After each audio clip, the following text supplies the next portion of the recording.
Saudara-saudari terkasih dalam Kristus, hari ini Sabtu 7 Juni 2025, Pekan ke-7 Paskah tahun C.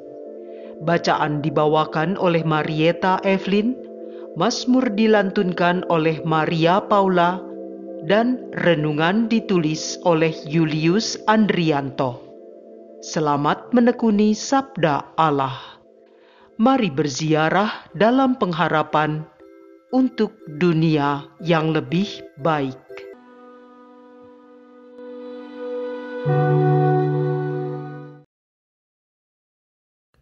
Dalam nama Bapa dan Putra dan Roh Kudus. Amin. Tuhan Yesus Kristus, Engkau telah melimpahkan sukacita yang sejati kepada dunia. Bantulah kami, gerejamu, yang senantiasa mengikuti ajaran rasul-rasul-Mu yang telah menyampaikan dasar iman kepada kami. Sudilah Engkau membuka pintu kedamaian bagi kami dan semua orang yang dalam hidupnya telah memilih dan mencintai-Mu. Sebab Engkaulah Tuhan dan pengantara kami. Amin. Bacaan dari Kisah Para Rasul, bab 28 ayat 16 sampai dengan 20 dan ayat 30 sampai dengan 31. Setelah tiba di Roma, Paulus yang dalam tahanan diperbolehkan tinggal dalam rumah sendiri bersama-sama seorang prajurit yang mengawalnya. 3 hari kemudian, Paulus memanggil orang-orang terkemuka bangsa Yahudi, dan setelah mereka berkumpul, Paulus berkata, "Saudara-saudara, aku tidak berbuat kesalahan terhadap bangsa kita atau terhadap adat istiadat nenek moyang kita. Meskipun demikian, aku ditangkap di Yerusalem dan diserahkan kepada orang-orang Roma. Setelah aku diperiksa, mereka bermaksud melepaskan aku, karena tidak terdapat suatu kesalahan pun padaku yang setimpal dengan hukuman mati. Akan tetapi, orang-orang Yahudi menentangnya, dan karena itu terpaksalah aku naik banding kepada Kaisar. Tetapi bukan dengan maksud mengadukan bangsaku. Itulah sebabnya aku meminta supaya boleh bertemu dan berbicara dengan kamu, sebab justru karena pengharapan Israel lah aku diikat dengan belenggu ini." 2 tahun penuh Paulus tinggal di rumah yang disewanya sendiri itu. Ia menerima semua orang yang datang kepadanya. Dengan terus terang dan tanpa rintangan apa-apa, ia memberitakan kerajaan Allah dan mengajar tentang Tuhan Yesus Kristus. Demikianlah sabda Tuhan.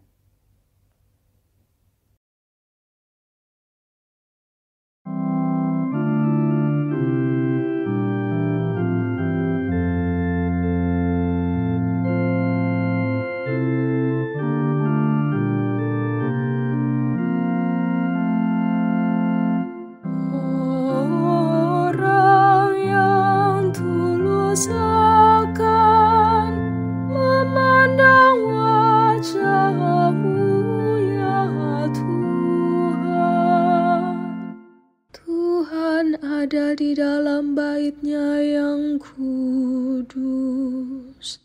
Tuhan tahtanya di surga. Matanya mengamat-amati. Sorot matanya menguji anak-anak manusia.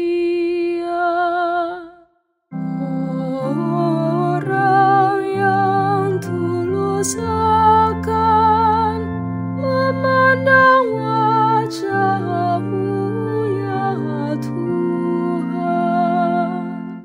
Tuhan menguji orang benar dan orang fasik, dan Ia membenci orang yang mencintai kekerasan. Sebab Tuhan adalah adil dan Ia mengasihi keadilan. Orang yang tulus akan memandang wajah-Nya. Orang yang tulus akan memandang wajah-Mu, ya Tuhan.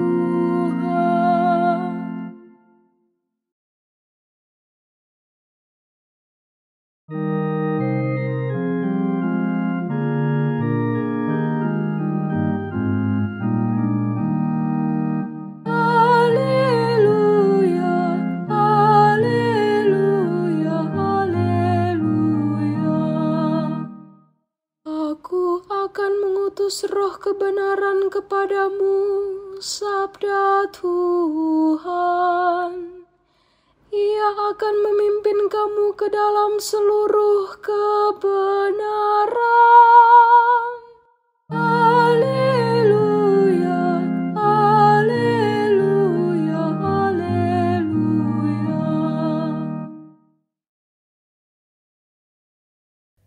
Inilah Injil suci menurut Yohanes, bab 21, ayat 20 sampai dengan 25. Setelah Yesus yang bangkit berkata kepada Petrus, "Ikutlah aku," Petrus berpaling dan melihat bahwa murid yang dikasihi Yesus sedang mengikuti mereka, yaitu murid yang pada waktu mereka sedang makan bersama, duduk dekat Yesus. Dia inilah yang berkata, "Tuhan, siapakah dia yang akan menyerahkan Engkau?" Ketika Petrus melihat murid itu, ia berkata kepada Yesus, "Tuhan, apakah yang akan terjadi dengan dia ini?" Jawab Yesus, "Jikalau aku menghendaki supaya ia tetap hidup sampai aku datang, itu bukan urusanmu. Tetapi engkau, ikutlah aku." Maka tersebarlah kabar di antara saudara-saudara itu bahwa murid itu tidak akan mati. Tetapi Yesus tidak mengatakan kepada Petrus bahwa murid itu tidak akan mati, melainkan, "Jikalau aku menghendaki supaya ia tinggal hidup sampai aku datang, itu bukan urusanmu." Dialah murid yang memberi kesaksian tentang semuanya ini dan yang telah menuliskannya. Dan kita tahu bahwa kesaksiannya itu benar. Masih banyak hal-hal lain lagi yang diperbuat oleh Yesus. Tetapi jikalau semuanya itu harus dituliskan satu persatu, maka agaknya dunia ini tidak dapat memuat semua kitab yang harus ditulis itu. Demikianlah sabda Tuhan.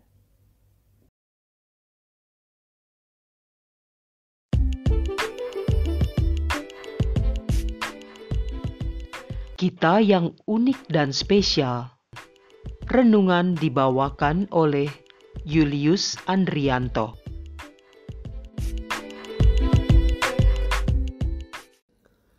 Ibu, Bapak, dan saudaraku terkasih, pertanyaan tentang masa depan selalu menjadi pembahasan kita setiap hari. Bahkan itu terjadi sejak zaman para rasul. Dalam bacaan Injil hari ini, Petrus yang sebelumnya sudah dipercaya oleh Yesus untuk menggembalakan domba-dombanya, bertanya kepada Yesus tentang masa depan koleganya. Rasa ingin tahu Petrus ini entah karena ingin memastikan masa depan sesama murid terjamin, atau hanya ingin membandingkan apa yang akan terjadi kemudian. Rupanya dia ingin tahu dengan apa yang akan terjadi dengan murid yang dikasihi Yesus itu. "Tuhan, apakah yang akan terjadi dengan dia?" Petrus sepertinya terlalu banyak bertanya kepada Tuhan, terlalu pusing tentang banyak hal. Untung tidak dijawab oleh Yesus dengan kalimat, mau tahu aja atau mau tahu banget? Bukan urusanmu, jawaban tegas Yesus mengingatkan dan menyadarkan Petrus bahwa masa depan dia dan murid-murid yang lain bukanlah urusannya. Mereka telah dianugerahi karunia yang berbeda-beda, dan untuk itu mereka harus fokus pada karya-karyanya masing-masing. Panggilan dan perutusan itu sesuatu yang unik dan penuh dengan misteri. Kita tidak bisa membanding-bandingkan diri kita dengan orang lain. Allah bekerja dengan caranya yang khas, dan untuk kita masing-masing dengan cara yang spesial. Untuk itu Allah menghendaki karya tertentu dari kita. Demikian juga terhadap orang lain. Allah menghendaki juga karya-karya tertentu. Saya dengan Anda berbeda. Si A dengan si B berbeda. Maka membanding-bandingkan diri adalah hambatan bagi karya perutusan kita. Maka bisa akan melemahkan komitmen dan menghancurkan atau menghalangi misi kita. Tetapi sejujurnya itulah yang sering terjadi dan menjadi trigger menghancurnya sebuah komunitas, rusaknya sebuah komunitas. Seringkali kita terlalu sibuk dengan juga terlalu banyak hal dalam hidup ini. Kita menghabiskan begitu banyak waktu dengan mengkhawatirkan hal-hal yang tidak perlu. Kita harus mengerti bahwa Allah memanggil kita untuk perutusan yang unik dan spesial. Karena Allah menciptakan kita secara unik dan spesial juga. Allah hanya meminta kita setia pada panggilan dan perutusan kita masing-masing. Seperti halnya Paulus pada bacaan pertama tadi, yang dengan setia pada perutusannya, apapun kondisinya, ia tetap berkarya. Semoga kita semua tetap setia pada karya-karya perutusan kita masing-masing. Marilah kita berdoa. Ya Allah, Engkau telah menciptakan kami semua dan Engkau telah mengenal kami masing-masing. Engkau telah memanggil kami sesuai dengan apa yang Engkau kehendaki. Kami mohon, buatlah kami semakin rendah hati dan semakin taat pada kehendak Putra-Mu terkasih, Tuhan kami, Yesus Kristus. Amin. Dalam nama Bapa dan Putra dan Roh Kudus. Amin.